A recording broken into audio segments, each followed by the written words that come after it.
এটাই এখন আমার সামনের 3-4 দিনের স্টে। আচ্ছা এই আচ্ছা। ডরমেটরির ভেতরটা পরিষ্কার পরিচ্ছন্ন, রিসেপশন এরিয়া এটা। নাম भी लिख दीजिए नीचे ধূমপান किसकी। মদ্যপান থুতু ফেলা নিষেধ। ব্রহ্মপুরের একদম মাঝামাঝি এই ডরমেটরিটা আছে, আমি হঠাৎ করেই খুঁজে পেয়েছি। আর এই হচ্ছে আমাদের ডরমেটরি রুম। এখানে আছে 14 জনের বেড, এরকম উপর নিচ থাক থাক করা। এই নিচের এই বেডটা আমার। এখানে আপনার ল্যাম্প আছে, চার্জিং সকেট আছে, ফ্যান আছে, জামা কাপড় টাঙানোর জন্য এই হুকও আছে। আর এখানে হচ্ছে আমার মাথার ওপরে একটা এসি রয়েছে, দুটো এসি আছে ঘরে, তার একটা এখানে রয়েছে। আর নিচে হচ্ছে একটা পার্সোনাল লকার।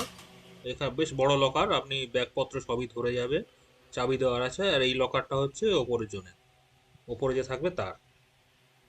ডরমেটরি রুম পুরোপুরি এসি, এসি ছাড়াও ফ্রি ওয়াইফাই আছে, বাথরুম পরিষ্কার, কমোড আছে এবং গিজারও আছে। আপনাদের সুবিধার জন্য এই কন্ট্যাক্টসটা আমি দিয়ে দিলাম। আর গুগল ম্যাপের লোকেশন আমি ডেসক্রিপশনে দিয়ে দেবো।